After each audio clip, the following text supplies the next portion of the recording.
Do not let what it says on the box fool you, because this 7 ringgit pair of earphones have actually surprised me. Let's talk about it.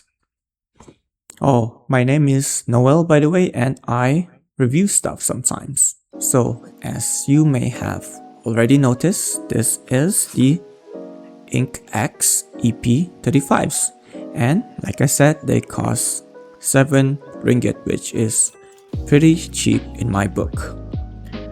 I was still on my journey to find the best bang for your buck tech, and it has led me to Mr. DIY, and I actually found these in there as well. And I guess that's it for the short introduction, and let's start it off with its build quality. The cable does feel really good. It feels stiff, and I guess this would tangle over time depending on how you throw them in your pockets or in your bags, but from personal experience, they are easier to untangle compared to the cheap earbuds with the flimsier cables in the market.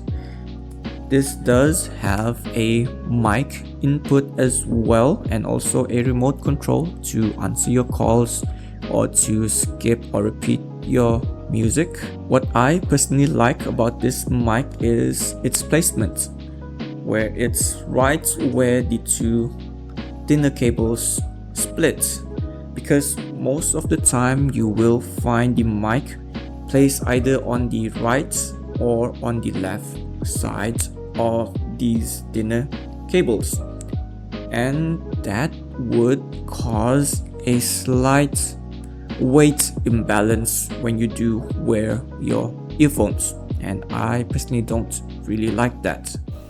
So if you're curious, this is how the mic sounds. Not really sure if it's good or bad, so you guys have to decide. Anyway, in this video I actually forgot to talk about the noise cancellation because it doesn't have any. So it's pretty obvious that the design of the housing, the type of earphone this is, it won't feature any type of noise cancellation, and of course the passive noise cancellation also doesn't really exist, so don't expect it to block out the noise coming from your environment. And also, if you are listening to loud music, don't expect it to not bleed out at all.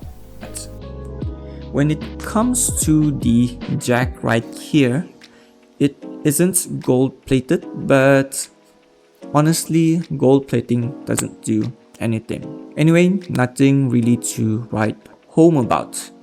Moving on to the driver housing itself. Like I said, it does have that earpod design, but it is a slightly different design at the back. The only real concern that I have are in regards to where these housing is put together, because there are sharper edges around the corners. Not only will they be a little bit irritating when you are adjusting them in your ears, my main concern about them is how they will attract a lot of dust, dirt and grime when you put them in your ears, put them in your pockets or wherever in your bag. So this will typically get dirtier over time. In regards to the design aspect at the back, do take note that these are only pieces of plastic stuck on, and they don't have any sort of perforations at all. When it comes to the comfort, you'll find that these do fit comfortably in your ears, but they are one size fits all. So depending on your ear shape and on your ear size, it will vary between each individual. The thing to take note of when it comes to this type of earbud design or this type of housing design is that you do need to adjust them in your ears so that they can optimally deliver the music or the best sound quality into your ear canals. Otherwise, when you just randomly fit them into your ears and don't adjust them at all, the sound quality will be lackluster overall. And speaking of which, let's talk about the sound quality. To be honest, I expected them to sound super muddy and really thin. But Inkax has surprisingly tuned them so that they don't actually sound bad at all. Now let's just talk about the bass for a bit. It's not super punchy. It doesn't have that powerful oomph that you would expect from much more expensive earbuds. But that can be a good thing as well, because the bass on here is clear enough and clean enough, but still doesn't overpower the rest of the sound signature as well, because these do lean more towards the trebles, so they do sound slightly brighter and have much more of a sparkly feeling to them. But then again, the trebles aren't harsh at all and you don't experience any sibilance. But that will depend on how much you crank the volume on this and also the type of music that you listen to.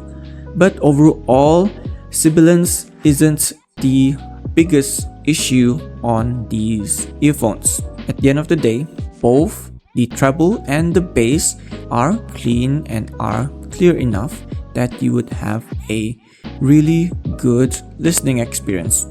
But there is a bit of a caveat though, because when the vocals do come in, the mids tend to muddy things up just a slight bit. However, it's not too bad that it ruins the whole music listening experience. Now let's move on to a trait that surprised me as well, which is the Soundstage.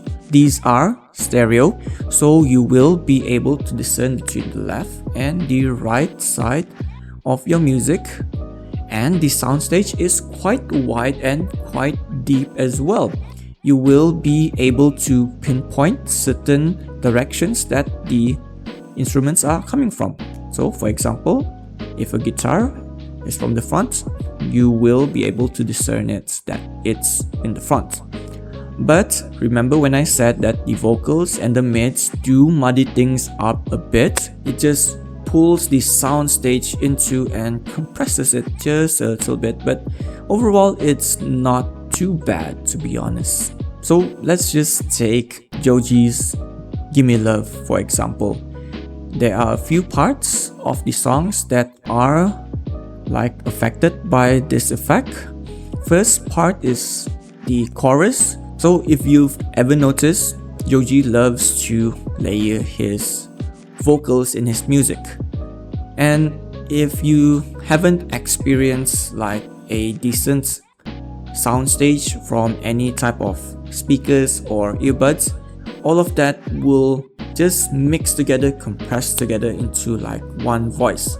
But when you do have that experience of a good soundstage in a pair of earphones or headphones, you will notice that there is a lower voice that Joji includes, and there are other different mixes of voices that he includes in the chorus as well.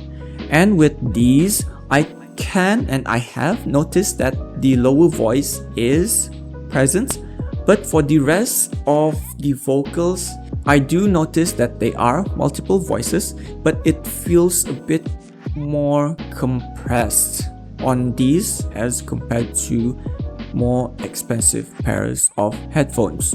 After all that said, even with the minor criticisms that I have, I can't deny that these are very much worth your money. At 7 ringgit, I don't think you'll be able to find a pair of earphones that not only sound good but also has a very decent build quality as well. And if you are one of those people who like to tune your equalizers to find the optimal sound experience for yourself, these do have the potential to sound really good. And these are perfect for those of you guys who just want a cheap pair of earphones to throw in your bag, throw in your pockets, and you don't really mind how they sound. Like I said, these are decently built and they sound good as well. And now they are on the top of my list of the best bang for your buck pieces of tech out there.